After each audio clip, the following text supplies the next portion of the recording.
Jatuhkan pidana terhadap terdakwa Richard Eliezer Pudium Lumiu dengan pidana penjara selama 12 tahun dengan pertimbangan yang diajukan oleh LPSK itu sudah dipertimbangkan oleh jaksa penuntut umum. Tetapi yang kami rasakan itu dalam statusnya sebagai justice collaborator semestinya Eliezer itu dituntut hukuman paling ringan. LPSK tidak boleh intervensi atau mempengaruhi jaksa dalam melakukan penuntutan. Kami tahu apa yang harus kami lakukan.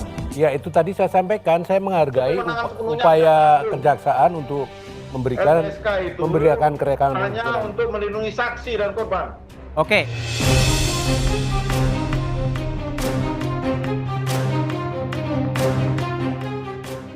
Mengejutkan, LPSK rela korbankan hal ini demi bebaskan Baradae dari tuntutan 12 tahun penjara.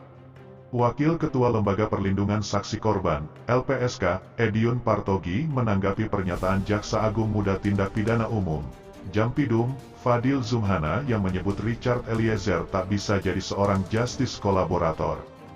Edwin mengatakan, Kejagung harus membaca kembali Undang-Undang Nomor 31 Tahun 2014 tentang perubahan atas Undang-Undang Nomor 13 Tahun 2006 tentang perlindungan saksi dan korban. Ia lantas secara spesifik menyebut bahwa pasal-pasal yang menjadi kriteria seorang justice kolaborator.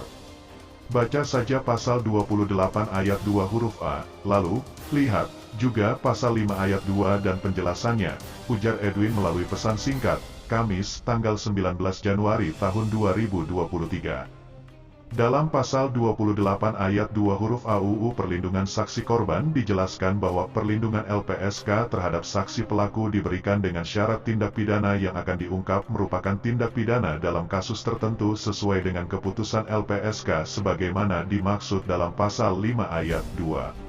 Merujuk pada pasal 5 ayat 2 disebutkan hak seorang saksi atau korban yang dilindungi LPSK diberikan sesuai dengan keputusan LPSK. Dalam pasal 5 ayat 3 dijelaskan bahwa hak yang diberikan dalam kasus tertentu sebagaimana dimaksud pada ayat 2 dapat diberikan kepada saksi pelaku, pelapor, dan ahli termasuk orang yang memberikan keterangan yang berhubungan dengan perkara pidana. Dalam penjelasan, pasal 5 ayat 2, disebutkan tindak pidana yang tidak definitif, tapi disebutkan tindak pidana yang mengakibatkan posisi saksi dan atau korban dihadapkan pada situasi yang sangat membahayakan jiwanya, kata Edwin. Berikut bunyi pasal 5 ayat 2, yang dimaksud dengan tindak pidana dalam kasus tertentu, antara lain, tindak pidana pelanggaran hak asasi manusia yang berat, tindak pidana korupsi, tindak pidana pencucian uang, tindak pidana terorisme, tindak pidana perdagangan orang, tindak pidana narkotika, tindak pidana psikotropika, tindak pidana seksual terhadap anak, dan tindak pidana lain yang mengakibatkan posisi saksi dan atau korban dihadapkan pada situasi yang sangat membahayakan jiwanya. Dasar dari pasal-pasal tersebut yang disebut Edwin menjadikan status Richard Eliezer sebagai seorang justice kolaborator bisa diterima. Edwin juga menegaskan bahwa Richard Eliezer bukanlah seorang pelaku utama dari keterangan penyidik kepolisian. Dulu hal itu kami tanyakan pertama, sebelum melindungi Richard, ketika bertemu dengan penyidik, penyidik menyatakan bahwa Baradae bukan pelaku utama, ujar Edwin. Sebelumnya, Jampidum Fadil Zumhana menekankan bahwa pelaku pembunuhan berencana tidak bisa menjadi justice kolaborator atau saksi pelaku. Untuk pelaku, tidak bisa jadi justice kolaborator pelaku utama. Ini saya luruskan, di undang-undang tidak bisa, kata Fadil dalam konferensi pers di Kejagung, Jakarta, Kamis, tanggal 19 Januari tahun 2023. Hal itu dikatakan Fadil merespons LPSK yang mengatakan jaksa seharusnya meringankan tuntutan terhadap terdakwa Baradae atau Richard Eliezer karena status justice kolaborator, JC, dari LPSK.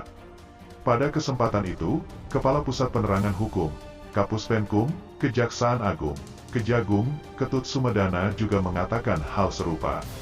Menurutnya, justice kolaborator dalam pembunuhan berencana tidak diatur dalam pasal 28 ayat 2, huruf A Undang-Undang RI Nomor 31 Tahun 2014 tentang perlindungan saksi dan korban dan Surat Edaran Mahkamah Agung Nomor 4 Tahun 2011.